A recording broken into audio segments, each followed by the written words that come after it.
movement is therapy. You know, like you can heal yourself.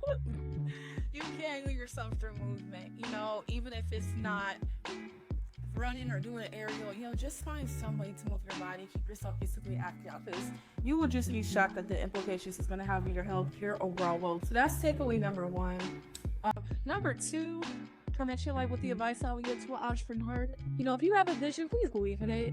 Do not let other people deter you. Do not let people get in your head. You will have your closest friends and your closest family doubt you, look at you sideways, try to pull you in a completely different direction. If it is something that you see, that you think about, that you ponder about at the middle of the night, that is something that is meant for you. Go after it. Take baby steps, you know. You never know the doors that will open just from taking the first step into what you want.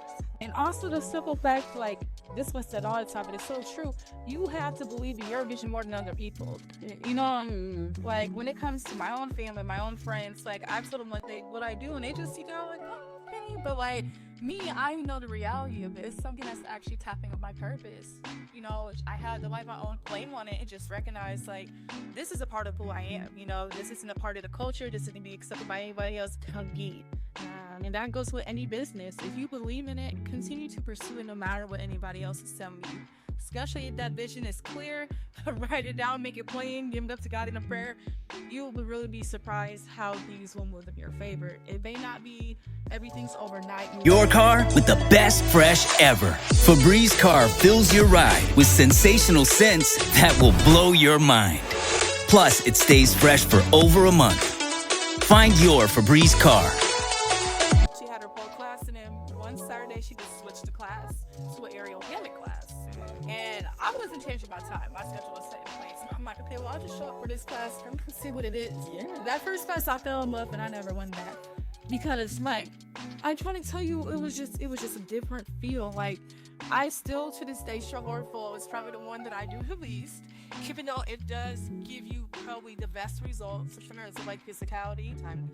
But, like, with Hannah, it was like some elegance. It was some grace, you know. Even just having the silk hang up by itself is just, like, yes. And then once I saw the shapes I could do with it, the spin I can carry with it, I was just like, this is it. Like, this is my niche. This is my use. This is my element. And I just never stopped. I kept going, and then 6 months down the road, she's like, I want for you to teach the class. Whoa. And I started teaching the class, especially because there's added supports with the hammock. You know, there's a weight limit up to like 600 pounds. I'm like, I see that this is a more accessible way to kind of reach the audiences that I truly want to impact. So, sincerely, that's how I started Iva Aura. You know, movement is healing. That's pretty much the sound basis of everything that I'm pushing on that page, you know, especially because it doesn't have to be yoga. You know, I'm also trying to connect it with dance. You know, there is a niche of therapy called movement therapy.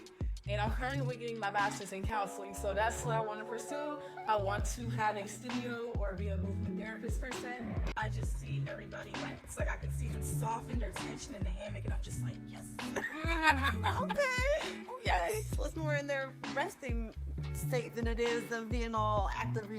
Well, that's part one. Okay. Part two, yes, when they can do a comp, yeah, I feel so proud, especially for like my level 1 beginners or ones who are having a little bit of uncertainty. When I see a determination of like, no, I'm gonna keep going after this and they do it, I'm like, that is literally the spirit that you need. That's what you need to be successful with aerial.